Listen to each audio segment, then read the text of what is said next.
नमस्ते, मी अपूर्वाच रेसिपीमध्ये तुमच्या सर्वांचं मनपूर्वक स्वागत करते। आज माझ्या किचन मध्ये मी बनवणार आहे हॉटेलमध्ये मिळते अगदी तशीच मसाला भेंडी।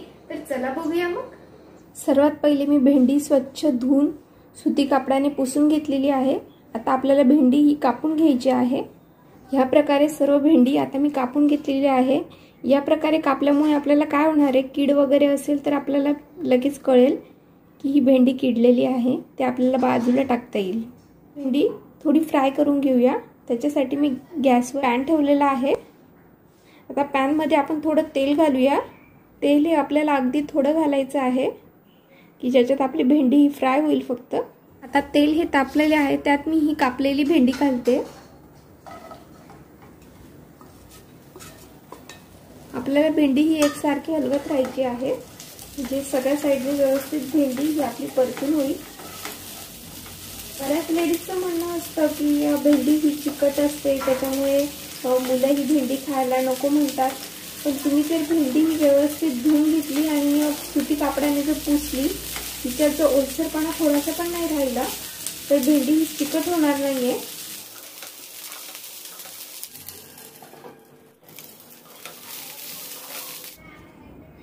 आता ही भेंडी थोड्या वेळासाठी मी साइडला ठेवते। कांद्याचे ह्या प्रकारे मी पाकळ्या करून घेतलेले आहे आणि बाकीचा उरलेला कांदा मी बारीक चिरून घेतलेला आहे। तर आता आपल्याला हा कांद्याच्या पाकळ्या देखील तेलामध्ये थोडा परतून घ्यायचा आहे। आपला पॅन ऑलरेडी गरम आहे, त्यात आता आपण कांद्याच्या पाकळ्या घालूया आणि ह्या आपण कलर चेंज होईपर्यंत आपल्याला परतवायचे आहे। कांद्याच्या पाकळ्यांना आता गुलाबी कलर आलेला आहे। आता आपण ह्या एका प्लेट मध्ये काढून घेऊया। पॅन मध्ये आता परत थोडं तेल घालूया। पॅन मधलं तेल आता गरम झालं आहे, यात मी घालते आहे जिरं,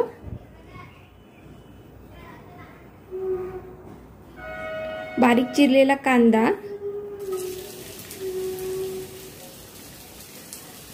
बारीक चिरलेला लसूण,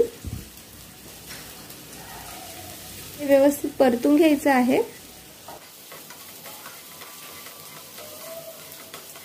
थोडं हिंग घालते आहे। आता आपला कांदा आणि लसूण छान परतून झाला आहे। आता यात मी घालते आहे टोमॅटोची प्युरी। एक छोटा टोमॅटो घेतलेला आहे मी इथे।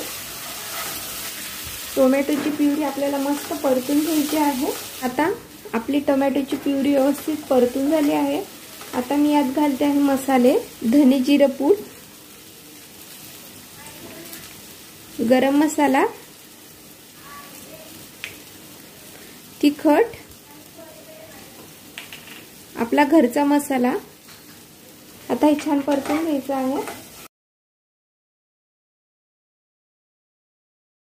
मसाले घातल्यानंतर मी इथे बारीक चिरलेला टमाटा घालते आहे।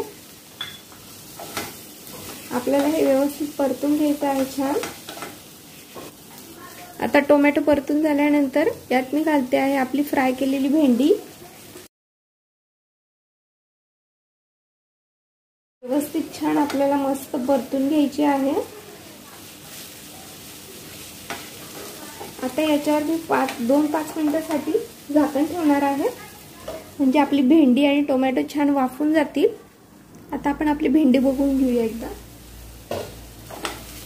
वा, काय सुंदर स्वाद आलेला आहे आणि शिवाय तेल पण छान सुटलेलं आहे आता सगळ्या मसाल्यांना। आता आपण यात घालून घेऊया कांद्याच्या पाकळ्या।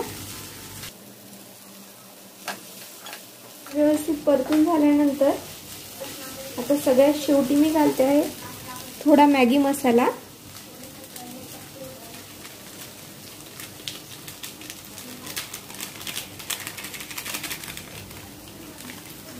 चवीनुसार मीठ। मीठ हे भेंडीच्या भाजीत कधी पण तुम्ही शेवटी घाला, कारण भेंडीच्या भाजीत मी मीठ हे सगळ्यात शेवटी घालते, कारण मीठ घातल्यामुळे भाज्यांना हे पाणी सुटतं। आणि जर आपण भेंडीच्या भाजीत जर पहिलेच मीठ घातलं तर भेंडीला हे पाणी सुटेल आणि आपली भेंडी चिकट होऊ शकते। तुम्ही बघू शकता आपली भेंडी थोडी सुद्धा चिकट झालेली नाहीये। आता ही भेंडी आपण सर्व करूया। तर कशी वाटली तुम्हाला आजची रेसिपी आणि त्यासोबत दिलेले छोटे छोटे टिप्स? तुम्हाला जर माझा व्हिडिओ आवडला असेल तर लाईक करायला विसरू नका। त्यासोबत तुमचे जर काही प्रश्न असतील, सजेशन असतील तर मला कमेंट करून नक्की कळवा। आणि माझा आजचा व्हिडिओ तुम्ही वेळात वेळ काढून बघितल्याबद्दल तुमचे खूप खूप धन्यवाद। चला भेटूया लवकरच छान छान नवीन नवीन रेसिपी सोबत। Bye bye.